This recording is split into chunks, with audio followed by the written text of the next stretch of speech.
Et maintenant, je vais vous parler du projet bâtiment. Est-ce que tu peux mettre le slide, s'il te plaît?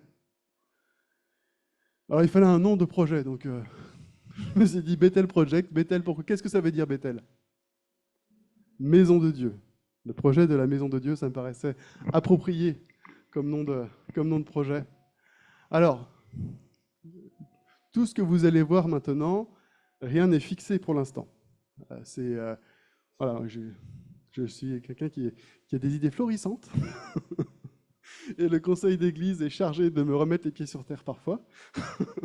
Mais en tout cas, voilà, c'est un projet qu'on veut vous partager. Tout ce que vous allez voir, il n'y a rien qui est fixé, mais c'est pour vous donner une idée de ce que pourrait devenir le projet auquel nous avons réfléchi dimanche dernier avec le conseil d'église. Je suis été venu vous voir il y a quelques semaines avec le projet de rachat de la radiologie et on avait parlé un petit peu, on avait commencé à prier par rapport au rachat de ce bâtiment.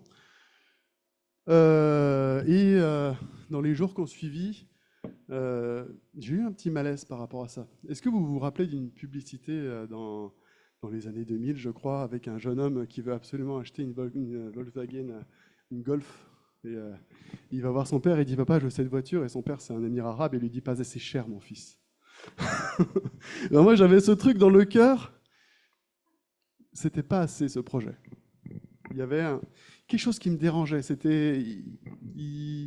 le projet était trop petit. Juste vendre ce bâtiment et racheter la radiologie, c'était un projet trop petit, et au fur et à mesure, il y a des personnes que Dieu a mis sur ma route, notamment Nicolas, l'ancien pasteur, qui a commencé à me parler de modèles économiques qui commencent à se développer pour les églises.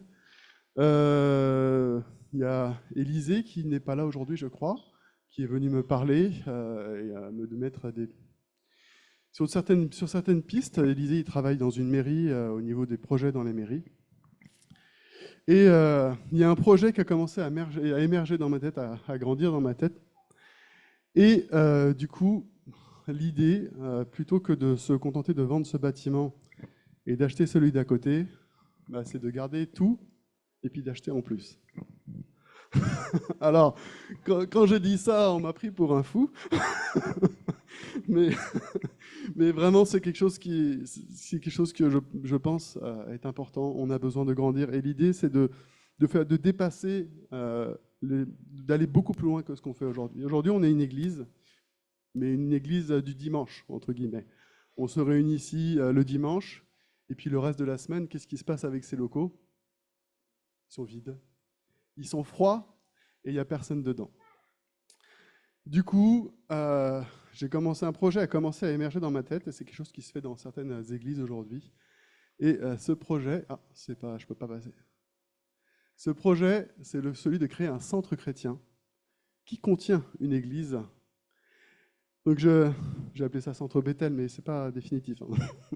Ça c'est mon imagination débordante qui joue. Et l'idée, c'est d'avoir un centre qui soit ouvert vers la ville, un centre où on accueille les gens pas seulement le dimanche, mais tout au long de la semaine, un centre où l'Église se met au service des citoyens de la ville et où l'Église montre l'amour de Christ, pas seulement le dimanche matin, mais tout au long de la semaine.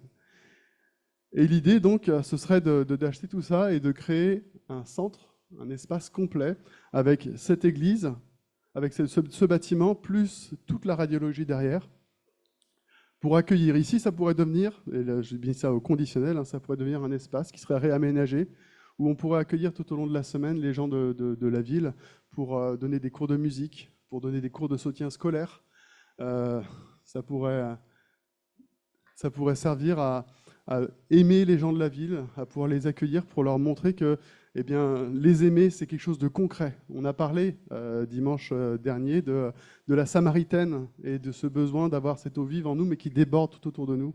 Et l'idée, c'est que vraiment, à travers ce projet de centre chrétien, l'amour que nous avons pour Christ, l'amour que nous avons pour les gens, ça puisse déborder et déborder à travers d'un soutien, à partir d'une aide, à partir d'un témoignage qui ne se contenterait pas d'être le dimanche matin, mais qui serait tout au long de la semaine.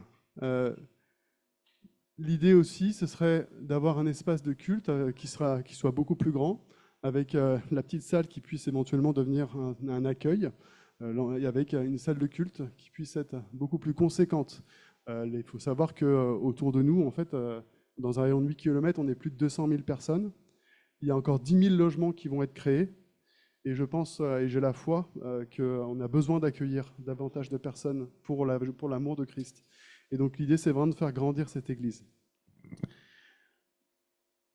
Pour faire ça, il va très clairement falloir qu'on emprunte de l'argent. Et vous allez dire, mais comment est-ce qu'on va faire pour payer tout ça?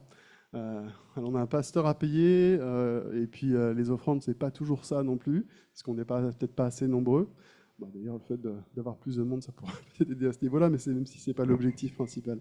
Mais l'avantage avec le fait de pouvoir monter ce projet-là, c'est que non seulement on va pouvoir être une lumière pour la ville, on va pouvoir montrer notre amour autour, mais en plus, on va pouvoir utiliser ces locaux pour d'autres choses, et notamment pour accueillir peut-être des entreprises qui pourront louer les locaux pour des séminaires, et qui permettront de financer ce projet que nous n'avons clairement pas les moyens de financer aujourd'hui.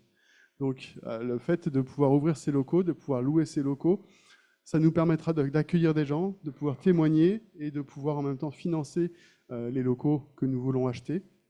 Le second avantage, en plus, en fait, en bonus de l'évangélisation et du témoignage que nous pourrons avoir au niveau de la ville, c'est que ça devrait aussi pouvoir générer des emplois, et des emplois qui pourront servir aux personnes de l'Église, des emplois pour des profs de musique, des emplois pour des cours de soutien, des emplois pour gérer le bâtiment et gérer la location de la salle.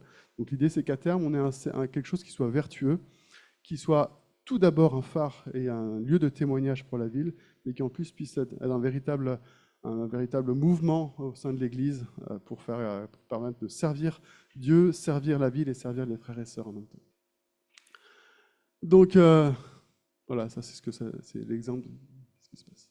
C'est l'exemple de ce que ça pourrait être. Donc une salle de culte, une salle de séminaire, et voilà. Donc c'est un projet qui peut paraître un petit peu fou, et qui change complètement notre façon de vivre l'Église ici à Esbly.